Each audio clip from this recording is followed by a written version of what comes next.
In this video, I'm going to show you how to get into the Properties grid in Vault Professional and create a user-defined property. So to do that, let's go to Tools, Administration, Vault Settings, Behaviors, and then select the Properties.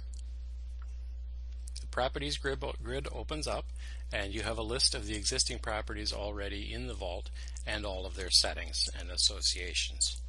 We want to create a new property, so we're going to select New, and we're going to give it a name. For this example, I'm going to create the Rev Author property that we are using in our revision example, and we're going to leave it set to a text field. You could also select number, Boolean, or date for the type of data that's associated. We're going to leave this as text, and we're going to associate this with a file. You could just as easily associate it with any of these other types of items that are in the Vault. So let's close that. And we could set a number of different basic settings here that are associated with this. Make sure that the state is set to enabled. Searched means that you can search for this property. If you don't want to be able to, then there is a way to turn that off. Initial value, you could say that I always want this property when it's used to have this initial value and then be able to change later.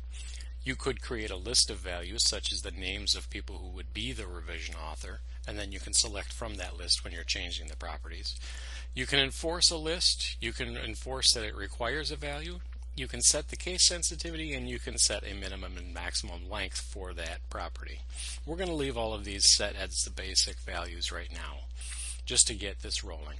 So we're going to create the property by hitting the OK button.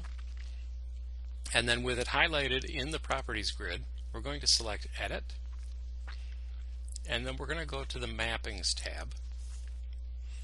And we're going to click where it says Click Here to add a new mapping.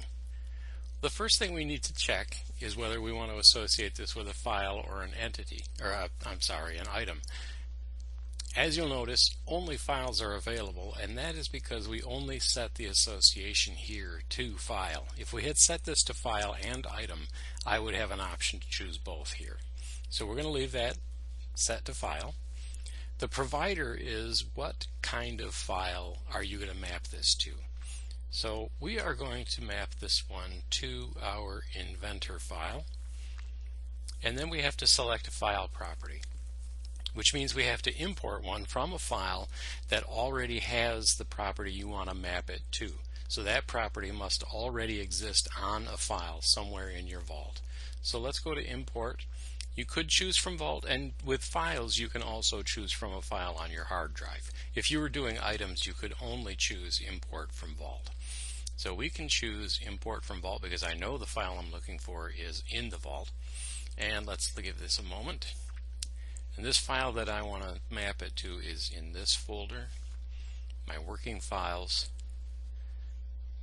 and it is this drawing right here, Inventor Properties.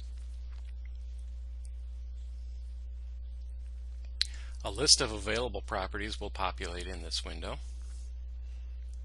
And you'll notice here is Rev Author already created as an iProperty on that inventor drawing. So all I need to do is select that. You can have these named differently, but as Mark and I have said in the class probably several times, for simplicity's sake, it's easier to keep them named the same across the board, then there's no confusion. So we're going to hit OK. Again, it's a text type. It's a custom classification, meaning that that's a user-defined property on both ends. We want to choose the mapping to go both ways, though you could choose just as easily that you want the property value only to go from the file to the Vault or only from the Vault to the file. To set our revision properties using the Vault revision table, we want to make sure that it's going at least from the Vault to the file, so I'm just going to set it going in both directions. Now this last one, Create, is a way of telling the Vault if this property does not already exist on the CAD file.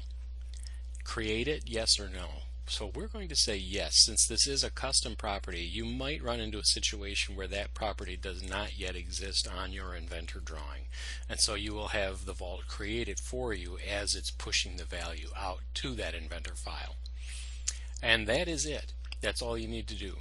that will map the property between the between the file and the vault, so that when you synchronize the properties, that value from vault will get pushed out to the file.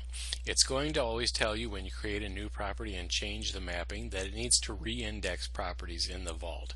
The larger your vault and the more user-defined properties you have and the more files that contain those property values, the longer this will take. It can slow down your performance a little bit, so just be aware of that and make your users aware of that if you're changing a number of properties, that they may see a lag in service.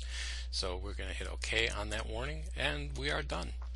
We could continue on and create the rest of our properties, but for this example I just wanted to quickly show you how to set that up. So that ends this video.